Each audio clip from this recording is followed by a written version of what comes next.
responding to the scene and secure.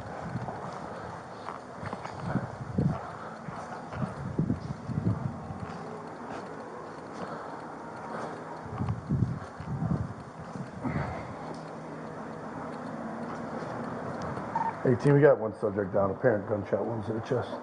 So the why in this case may seem like rocket science, maybe it is to some, but if you know Lori, it's actually fairly simple.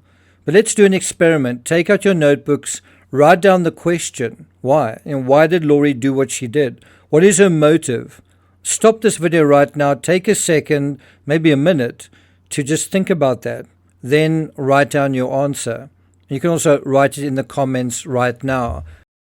I got nightmares in my head, I fear thoughts build up until I can't feel. My mind fills up into a creature, and it haunts me somewhere much deeper. I got nightmares in my head, I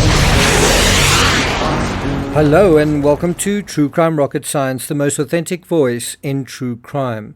And that brings us to three perspectives on understanding the why. Number one, Lori's defense. Now, it's okay if for a few seconds when dealing with this question, you draw a total blank. This case sort of does that because it is kind of nonsensical.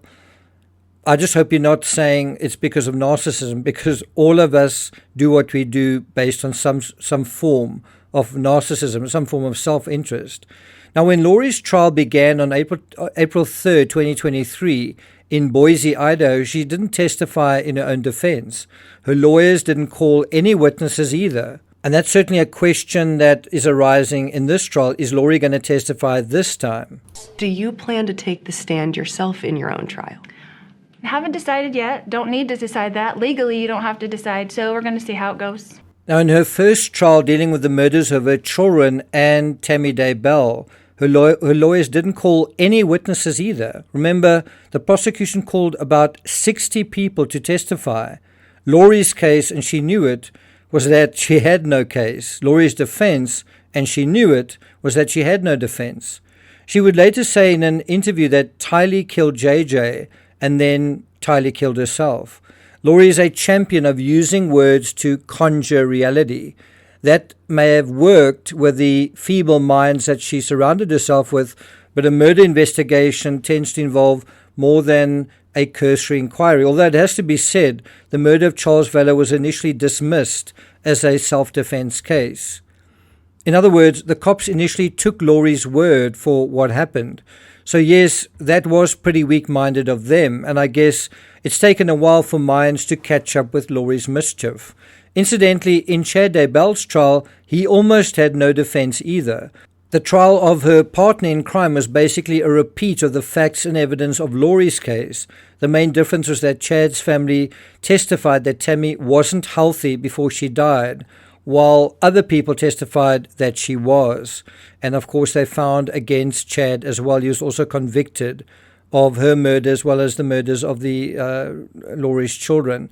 Now, I do think that had the feeble minds around Lori, including the cops, graduated to critical thinking earlier, faster, quicker, instead of hoping and praying for some sort of happy ending, if they'd confronted her earlier, there wouldn't have been 4 murders. If they dealt with the murder of Charles Vallow properly there and then, sorted it out, figured it out, you wouldn't have had other murders. Also, if the disappearance of JJ had been dealt with properly at the time, Tylee probably wouldn't have disappeared and also been murdered. Now, Lori got away with what she got away with because she had the gift of the gab, but also because the people around her were so utterly gullible. Number 2, it's complicated. I think a real reason why the Vallow case isn't popular is because it seems to be a complicated, boundaryless, unfathomable mess when actually it's ridiculously simple. It seems complicated because there are so many victims. There's so many victims, it's hard to know whether some of the dead aren't victims as well, including her brother, which would make it 5 victims, and another ex-husband, which would make it 6. And there's even a case that there could be even more. There is also at least one potential murder which she's on trial for now as well, besides the murder of her ex-husband Charles Vallow. There is this attempted murder, And so it just makes the whole thing more and more complicated. And these crimes are taking place in different states. Now, there's the issue of multiple perpetrators, accessories, and in the Ramsey case, we know how the notion of this can be not just confusing, but confounding. There's also the geographic nature of this case. It plays out in Arizona, in Idaho, and Hawaii, and various places in between. And yet it's not really more complicated than any other case. Dynamics take a while to figure out, sure, but that's true in any case. The cult stuff is merely background noise, not very different from the Shanann Watts MLM business. You just need to know the concept of that is Kool-Aid. And I mean, if you want to figure out how the Kool-Aid, the ingredients of the Kool-Aid, well, whatever they are, it's still Kool-Aid. But in a real sense, every case has its Kool-Aid. It's as simple as a woman who decides she wants a better life but doesn't have the money to finance it. That's literally what is going on in this case. And it starts with the murder of Charles Vallow and Lori's expectation that she would get insurance money out of that. The prosecution will likely argue that Lori had people at her beck and call, ready and willing and able to carry out the devil's work, Lori's bidding, but in the name of God. But make no mistake, the motive here was greed, one of the most basic and ordinary motives in true crime. And if you can't see that, it's kind of shocking to have such a basic motive and be like, I really don't know what happened here. What's going on? Why is she here and you're not here, or are you staying here with her? Long story. She's had kind of a drug from me already. She thinks you're LDS? Yes. She thinks she's married to Moroni in the past.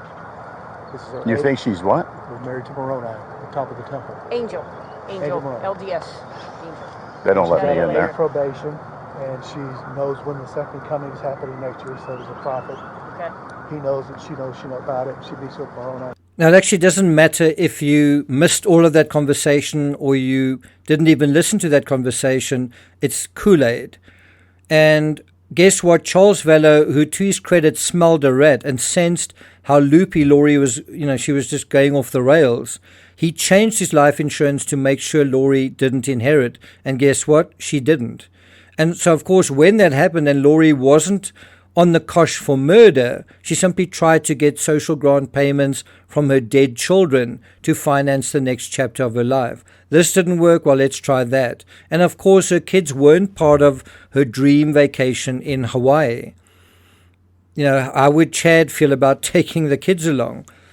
A key reason why Lori didn't say where Tylee and JJ were and why she needed to maintain the ruse that they were simply out there somewhere was so she could continue to collect Social Security survivor benefits allocated for the care of her children. Make no mistake, Lori was accused and found guilty of theft as well, theft in the sense of appropriating benefits meant for her children.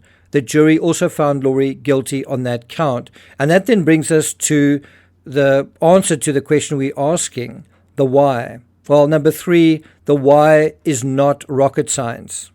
Okay. But she's lost her mind. I don't know how else to say it. We're LDS. She thinks she's a resurrected being and a god. And But like the Joker in Batman, it's easy to dismiss him as crazy. Actually, he's not, and he'll tell you the same. You're crazy. I'm not. No, I'm not. If Lori is crazy, she wouldn't know what to lie about or how to lie about, and she'd be really, really bad at representing herself. Well, I'm not saying she's going to be good at it, but she'll probably do a fairly decent job. If you've been watching some of the pre-trial motions, you can see that can be sensible when she wants to be.